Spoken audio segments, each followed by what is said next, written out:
का स्वागत है मेरे यूट्यूब चैनल जिसका नाम है पाठशाला ऑनलाइन। आज हम लोग सी प्रोग्रामिंग का दूसरा भाग करने जा रहे हैं। पिछले दो क्लास में मैंने आप लोगों को सी प्रोग्रामिंग इंट्रोडक्शन और नंबर सिस्टम के बारे में कहा है। अगर आप दोनों वीडियो को मिस किए हैं तो उसका जो एंड स्क्रीन या फिर आपका जो डिस्क्रिप्शन बॉक्स होगा उसमें मैं लगा दूंगा। और मैं पिछले क्लास में आप लोगों का जो नंबर सिस्टम कराया था उसमें मैं आप लोगों को जो सी प्लस प्लस का जो सॉफ्टवेयर है, सी प्रोग्रामिंग का जो सॉफ्टवेयर है, एक आपका देव सी प्लस प्लस और एक टर्बो सी प्लस प्लस, दोनों का ही मैंने सेटअप फाइल डिस्क्रिप्शन बॉक्स में प्रोवाइड किया था। अगर सभी बच्चों ने वीडियो को नहीं देखा है या फिर आज पहली बार देख रहे हैं तो आज की भी जो डिस्क्रिप्शन बॉक्स होगा उसमें भी मैं वो सेटअप फाइल मैं लगा दूंगा। तो चलिए आज का जो क्लास है वो मैं शुरू करता हूँ। तो पहला जो इसमें आएगा हम लोगों का वो आएगा आपका ऑपरेटर्स एंड एक्सप्रेशंस और input output functions and statements. ठीक है, तो ऑपरेटर्स में इसमें इसमें हम लोगों को मिल रहा है arithmetic operators, relational operator, logical operators, increment decrement operator, assignment operator, conditional operator और बीटवाइज ऑपरेटर। तो हालांकि अभी मैं आप लोगों से डिस्कशन करूंगा सिर्फ दो ही ऑपरेटर, जो आएगा आपका अरिथमेटिक और रिलेशनल ऑपरेटर्स।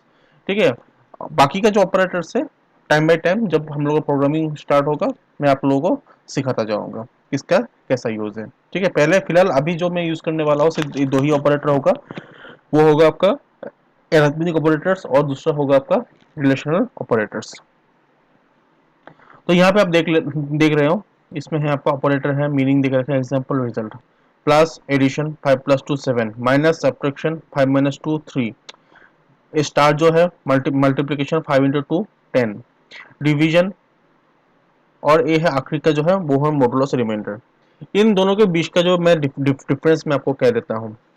ये जो आप देख रहे हो ना यहाँ पे जो डिवीजन साइन है उससे क्या होता है, उससे उसका जो क्वेश्चन होगा, मतलब जैसे मैंने 5 से लेकर के 5 से 2 को डिवाइड किया, क्वेश्चन कितना है 2 2 जा 4, मतलब 2 उसका क्वेश्चन होगा तो 2 इसमें रिजल्ट में क्या दिखाएगा आपका ए आएगा जब ए ऑपरेटर हम लगाएंगे।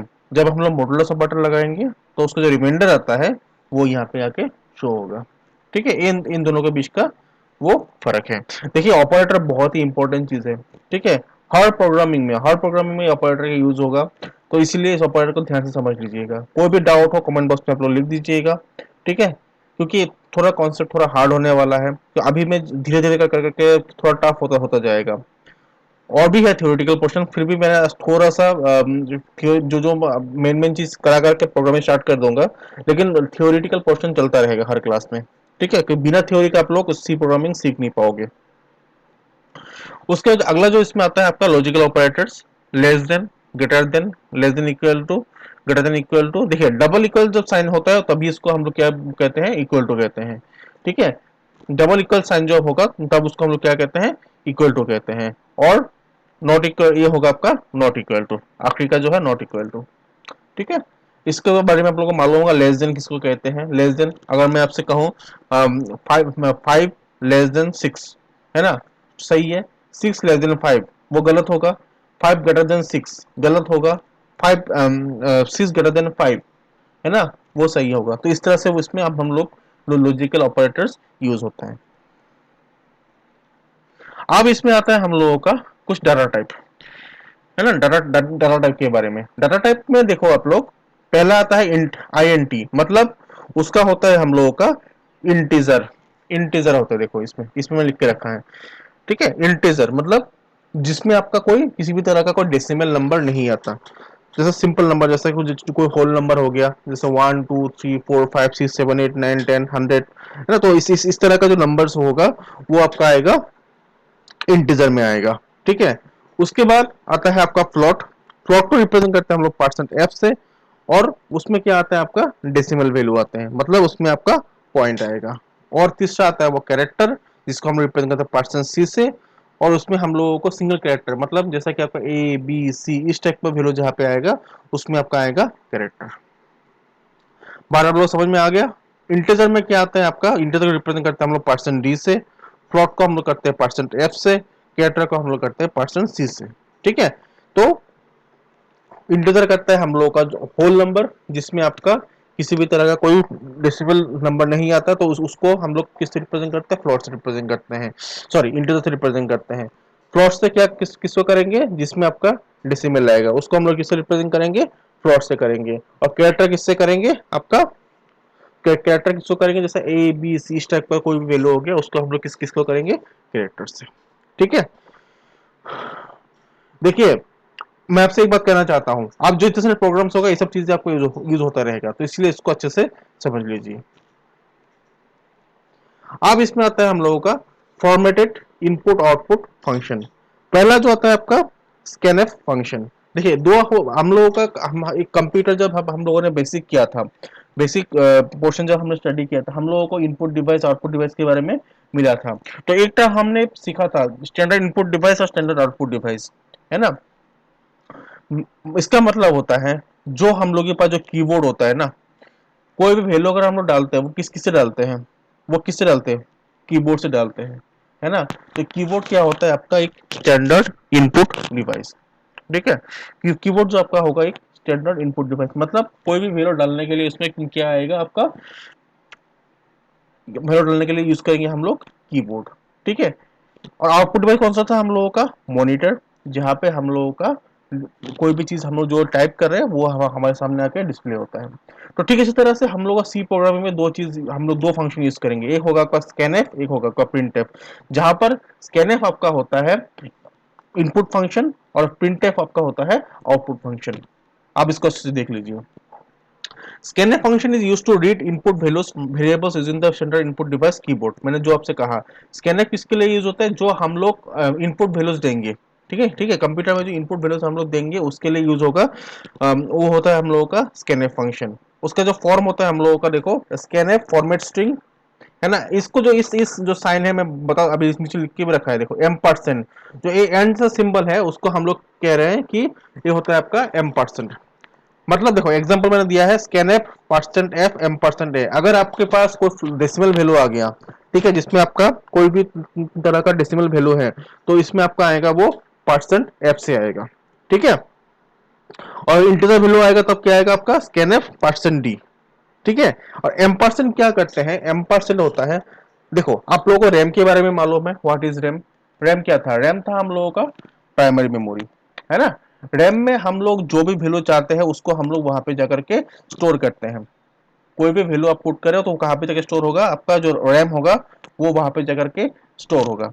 ठीक है, ठीक इसी तरह से सी प्रोग्राम में भी कुछ मेमोरी ब्लॉक्स होते हैं, कुछ मेमोरीज उसमें होते हैं जो हम लोग वैल्यू पुट करते हैं ना।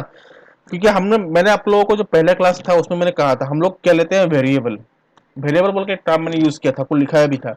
वेरिएबल क्या था, एक प्लेस, एक स्टोरेज, एक कंटेनर, जहां पे हम लोग क्या करते हैं, कोई किसी भी तरह का कोई भी वैल्यू हम लोग वहां पे जाकर के पुट करते हैं। ठीक है, तो देखो यहाँ पे जब हम लोग कोई प्रोग्रामिंग लैंग्वेज करेंगे, सी प्रोग्रामिंग करो चाहे कुछ भी करो, हमारे पास कुछ भी हमें वैल्यू स्टोर करने के लिए हमें कुछ ना कुछ वेरिएबल रखना पड़ेगा, यानी हमें कुछ खाली स्पेस चाहिए होगा। ठीक है, तो उस पर्टिकुलर जगह का एड्रेस को रिप्रेजेंट करने के लिए, ठीक है, आप सी प्रोग्रामिंग भूल जाओ, मैं और एक एग्जांपल देता हूँ। आप कहीं पे रहते हो, मेरा घर कहीं कहीं पे है, हर किसी आप लोग जितने सारे बच्चे मुझे सुन रहे हो या जितने स्टूडेंट मुझे सुन रहे हो, है ना। अम, आप लोगों का क्या होता है, सबका अपना अपना एक रेसिडेंस होता है, उसका एक एड्रेस होता है ना। अगर मैं कहूँ आपका घर किधर है, आप मुझे अपना एड्रेस दोगे ना, या फिर आपको ऑनलाइन शॉपिंग से कोई भी सामान मंगवाओगे, आप क्या करोगे, कोई ना कोई एड्रेस दोगे ना, उसी एड्रेस पे जाना है। ठीक इसी तरह से ये जो एम्परसेंड साइन है वो क्या करता है, उस पर्टिकुलर वैल्यू का जिस जगह पे वो हमने वेरिएबल सेट करके रखा है उसके एड्रेस को स्पेसिफाई करते हैं। ठीक है, अगर समझ में नहीं आया तो बता दीजिएगा, मैं फिर से समझा दूंगा। और अगला जो है आपका प्रिंटफ फंक्शन। प्रिंटफ से आपका क्या होता है, जैसे कि मैंने आपको पहले कहा था, प्रिंटफ से आपका होता है वो होता है आपका आउटपुट। ठीक है, आउटपुट जो भी कोई डिस्प्ले होगा, कोई भी हमें किसी को कुछ चीज दिखाना है तो वो होगा आपका प्रिंटफ फंक्शन। जैसे जैसे मैं प्रोग्राम करूंगा आपको और भी क्लियर होता जाएगा। ठीक है, मैं अभी जैसे समझने के लिए मैं इसको यहाँ पे लिख के रखा है।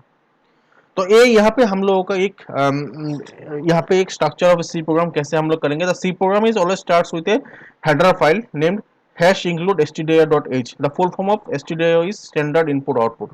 इसका मतलब देखो, हमें जब भी सी प्रोग्राम हम लोग स्टार्ट करेंगे उसका आगे हम लोग ये वाला हेडर फाइल लगाना जरूरी है ना। stdio मतलब स्टैंडर्ड इनपुट आउटपुट। मैंने आपको थोड़ी देर पहले कहा था स्टैंडर्ड इनपुट डिवाइस कौन सा होता है, हम लोग कीबोर्ड। आउटपुट बेस कौन सा होता है आपका मॉनिटर। उसको रिप्रेजेंट करने के लिए अगर रिप्रेजेंट जैसा printf और scanf अगर हम लोग ये हेडर फाइल नहीं देंगे तो अगर हम लोग ये stdio.h वाला जो फाइल है हम लोग नहीं देंगे तो printf और scanf का कोई काम वहां पे नहीं होगा। उसको रिप्रेजेंट करने के लिए एक स्टैंडर्ड इनपुट डिवाइस और आउटपुट को रिप्रेजेंट करने के लिए हम लोगों को ये वाला चाहिए stdio.h। और जितने सारे सी प्रोग्राम में होगा उसमें एक मेन फंक्शन होगा, बिल्कुल होगा, ठीक है। और हमेशा वो किससे खत्म होगा, वो आपका सेमिकोलॉन से खत्म होता है। जब भी मतलब जैसे हम लोग कोई भी इंग्लिश लैंग्वेज लिख रहे हैं, ठीक है, इंग्लिश लैंग्वेज जब हम लोग लिखेंगे तो वहां पे हम लोग जब कोई पैराग्राफ या सेंटेंस खत्म होता है तो हम लोग क्या करते हैं उसमें फुल स्टॉप लगाते हैं ना। तो सी प्रोग्राम में क्या होता है एक सेमिकोलॉन लगता है। जब कोई भी स्टेटमेंट का एंड होगा तो वहां पे जाकर के हम लोग सेमिकोलॉन लगाएंगे, ठीक है। और एक चीज मैं यहाँ पे शायद लिखना भूल गया हूँ, एक पैरेंथेसिस होता है, एक ओपनिंग ब्रेस और क्लोजिंग ब्रेस मैं दिखा दूंगा आप लोगों को, ठीक है। जब मैं प्रोग्रामिंग कराऊंगा तो आप लोगों को मैं उसके बारे में बोल दूंगा। अब मैंने यहाँ पे कुछ प्रोग्राम का लिस्ट लेकर रखा है, write a C program to add two numbers, ठीक है। तो पहले हम लोग इस प्रोग्राम को करते हैं। तो चलिए चलते हैं अभी थोड़ा सा मैं सॉफ्टवेयर को ओपन करूंगा, आप लोगों को दिखा भी देता हूँ कैसे करेंगे हम लोग इसको। तो हम लोग देखो मैं डेस्कटॉप स्क्रीन पे एक सॉफ्टवेयर है आपका देव सी प्लस प्लस लिखा हुआ, ठीक है। इसका सेटअप फाइल मैंने दे दिया है, उसको अपना डाउनलोड कर लीजिएगा। जिनके पास विंडोज 10 ऑपरेटिंग सिस्टम है उनमें ये वाला चल जाएगा, ठीक है। क्योंकि टर्बो वाला आप लोग ये रन नहीं होगा, मैंने खुद कोशिश कर देखा है तो रन नहीं हो पाया था। तो मैं इसको अभी मैं ओपन करता हूँ फाइल को।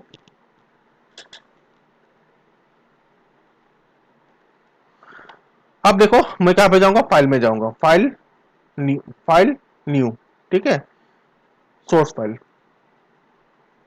मैंने एक इस फाइल को ओपन कर लिया। अब मैं यहाँ पे क्या लिखूंगा,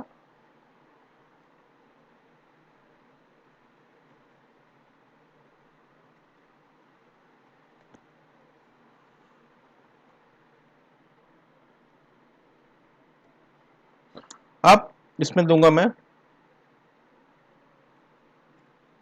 मेन फंक्शन, मैंने जो जैसे कि मैंने आपसे आपसे कहा था।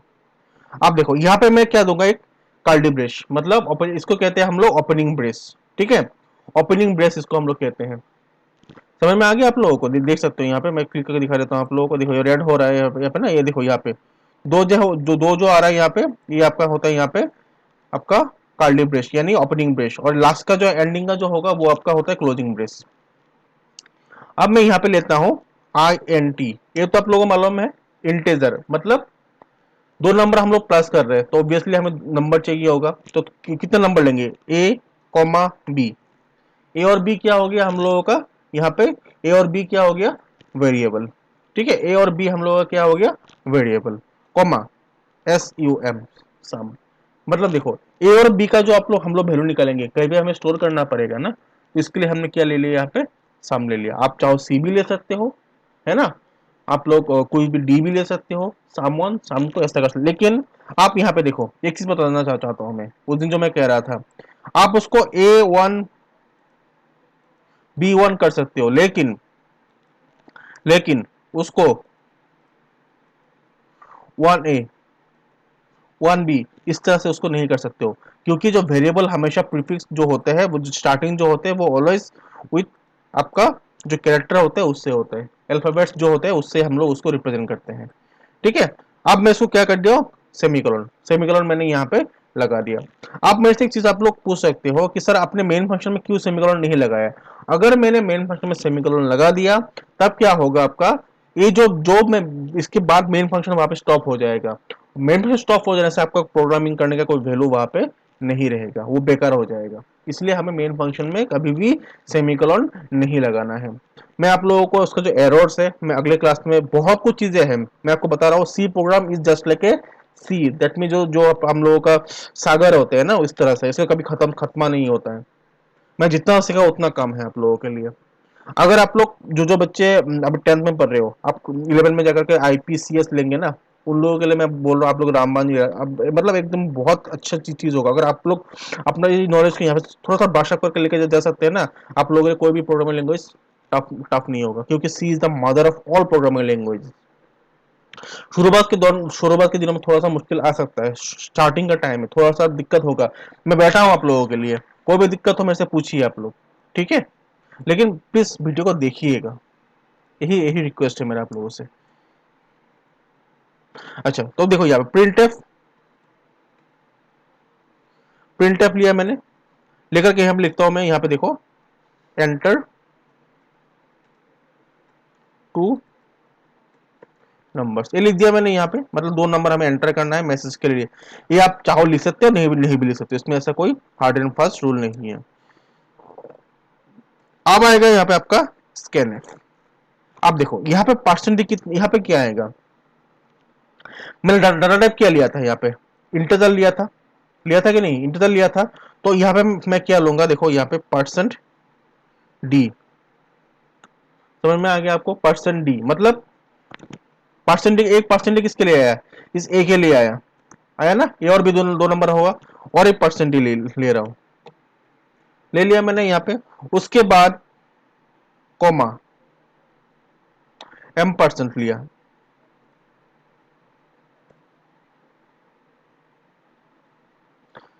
b, है ना, 2 नंबर मैंने यहाँ पे ले लिया है यहाँ पे। अब देख लो, पहले आप अच्छे से समझ लो, मैं यहाँ पे ए और बी ले लिया। आप सिंपली उस चीज के सोचो ना, अगर मैं आपसे कहता 2 नंबर को आप प्लस करके दो, पहले आप क्या करते, पहले आप उसको जो नंबर है उसको उसको आप लेते, वो उस नंबर को आप लेते ना, दो नंबर को लेते, लेने के बाद 2 नंबर को पुट करते, 5 + 7 = 12। तो हम लोग वहां पे वैसे ही कर रहे हैं, पहले हम लोग 2 नंबर ले रहे हैं, उसके बाद हम लोग उसको क्या करेंगे, प्लस करेंगे। इन 2 नंबर को मैंने कर दिया प्लस। अब हमें करना है रिजल्ट डिस्प्ले, तो इसमें मैं लिखता हूं प्रिंट एफ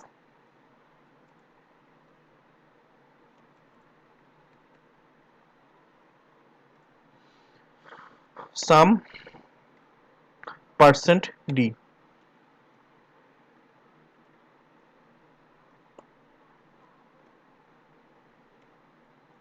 ये आपका हो गया। अब मुझे क्या करना है, देखो प्रोजेक्ट में जाना है, सॉरी एग्जीक्यूट में जाना है, पहले मुझे करना है कंपाइल।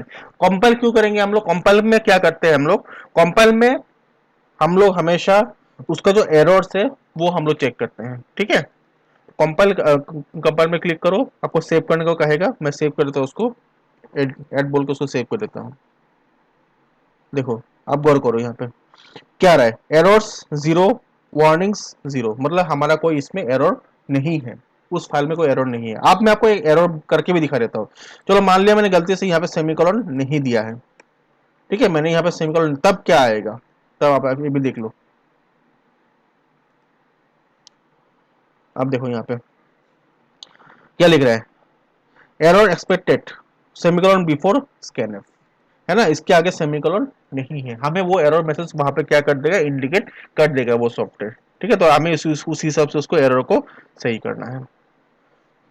तो अब मैं करूंगा फिर एग्जीक्यूट कंपाइल, देख लो फिर, नहीं है, कुछ भी नहीं है, एरर 0 है, वार्निंग भी आपका 0 हो गया। अब करो रन, इसमें करते हैं हम लोग रन। अब 2 नंबर एंटर करते हैं हम लोग, 6 एंटर 7, आ गया ना हम लोगों का सम, आ गया आपका 13, 2 नंबर हमारा यहाँ पे आ चुका है, जो हो गया आपका 13, ठीक है, ये हो गया। कोडिंग जब करेंगे आप लोग वीडियो को पॉज करके कर लीजिएगा, ठीक है। अब क्वेश्चन नंबर 2 जो उसमें कह रहा है, write a C program to find the average of 6 numbers, आप इसको समझ लीजिए अच्छे से।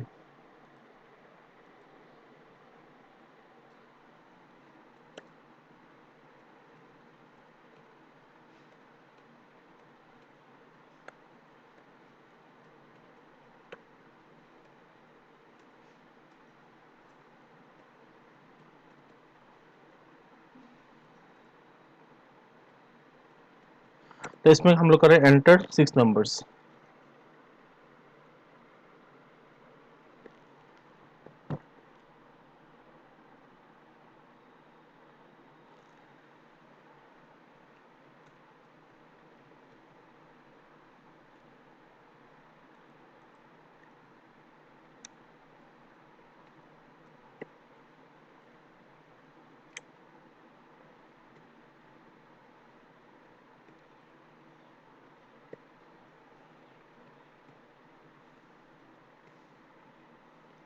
तो इसमें कितना आएगा आपका, 6 आएगा ना, 6 नंबर हम लोग इनपुट कर रहे हैं यहाँ पे। तो आप देखो यहाँ पे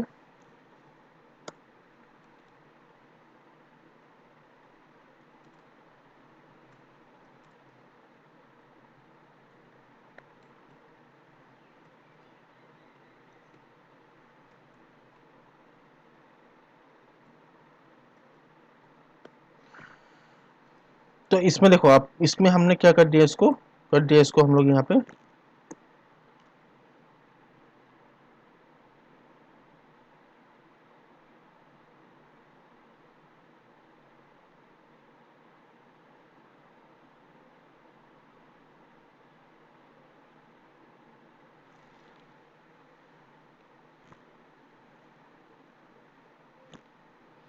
उसके बाद देखो आप, हम लोग ये क्या करेंगे, यहाँ पे एवरेज निकालेंगे उसको।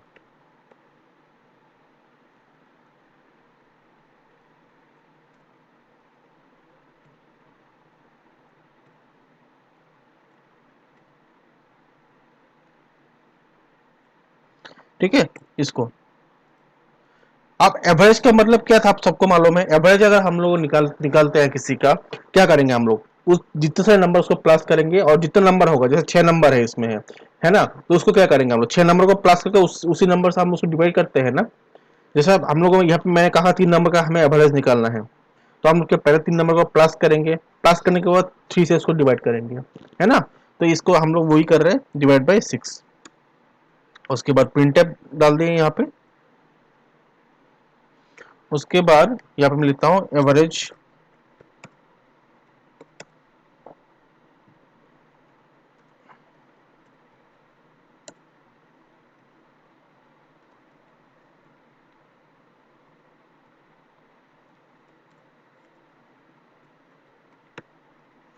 अब मैं इसको करता हूँ यहाँ पे सेमीकोलन दे करके बंद, है ना। आप देखो इसमें मैं लेऊंगा प्रोजेक्ट, सॉरी कंपाइल करो, नहीं है कोई एरर नहीं है,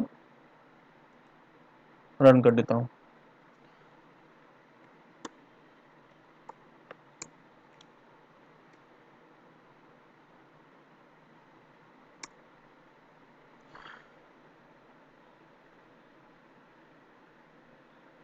अब इसमें एक चीज हो रहा है, अगर मैं इसको एक काम करके दे सकता हूँ।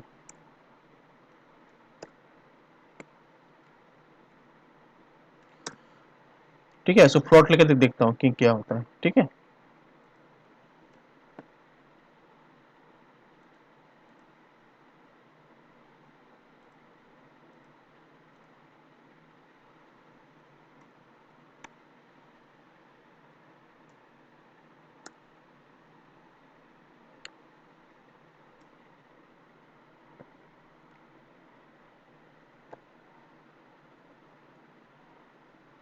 गलत हो रहा है, गलत लग रहा है मुझे। हाँ, एक गलती हुआ यहाँ पे मैंने यहाँ पे एक नंबर कम लिया था, है ना। इससे देखो सिर्फ 5 नंबर से इसमें ले रहा था, 1 2 3 4 5, अब सही हो गया है, अब सही हो गया है। देखा बच्चों क्या हुआ, मैंने इनपुट वैल्यू से 5 लिया था, इसलिए सिर्फ 5 नंबर ही ले रहा था, 6 नंबर, छठा नंबर ले नहीं रहा था। अब देखो यहाँ पे रन कर दो इसको।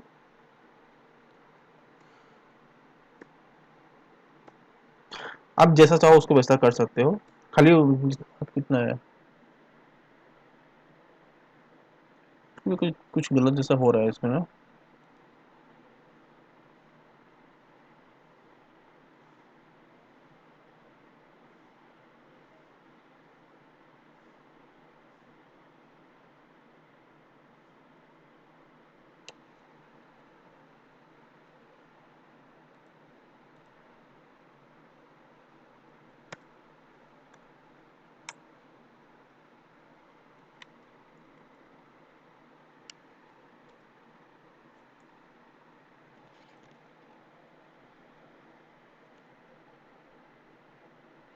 5 7 हाँ 12 20 29 30 40, हाँ हो गया अभी, अब सही है, अब हो चुका है। ठीक है, इस चीज 6 नंबर का मैंने एवरेज यहाँ पे निकाल लिया है। ठीक है, इसमें कोई कंफ्यूजन अगर हो रहा है तो मुझे बता देना, आप लोग कमेंट बॉक्स में लिख देना, मैं फिर से करवा लूंगा इसके बारे में। ठीक है। अब जो अगला क्वेश्चन जो है इसमें आप लोग देखो, write a C program to find the area of a circle. Area of a circle का हम लोगों को मालूम है, जो उसका जो वैल्यू होता है वो होता है हम लोगों का हमेशा पाई आर स्क्वायर, है ना, पाई पाई पाई आर स्क्वायर। तो यानी पाई आर स्क्वायर का मतलब होता है हम लोगों का पाई का जो वैल्यू होगा डेसिमल में, तो वो होगा आपका, देखो यहाँ पे होगा आपका 3.14 इंटू आर इंटू आर, है ना। आर मतलब जो रेडियस होता है, पाई आर स्क्वायर, पाई का वैल्यू क्या था 3.14 मतलब 22/7, उसको हम लोग कैसे डेसिमल में कैसे लिखते हैं, 3.14 लिखते हैं ना। 3.14 इंटू मतलब 3.14 इंटू आर मतलब आर स्क्वायर, है ना। तो इसको देखो हम लोग इसको कैसे करेंगे, तो इसको मैं लेता हूं, देखो यहाँ पे इंटीजर आर लिया, है ना। उसके बाद इंटीजर आर लिया, उसको सेमीकोलन कर देता हूं, प्लॉट एरिया, क्योंकि ऑब्वियसली डेसिमल में है तो आपका रिजल्ट डेसिमल में ही आएगा। तो enter the radius of the circle, इसमें लिखता हूं मैं enter the radius of the circle, ठीक है।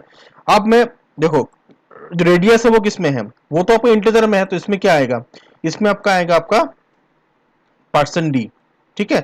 जिसको जिसमें जो डाटा टाइप लगाया उसमें वही आएगा, फॉरवर्ड स्पेसिफायर वही आएगा। उसके बाद ये आपका आ गया, यहाँ पे एरिया करता हूं मैं, एरिया देखो 3.14 इंटू आर आर,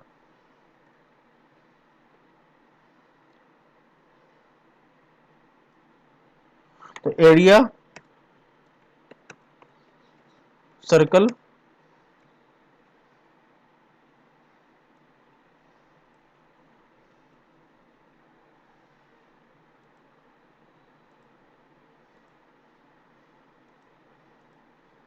आप सॉरी इसको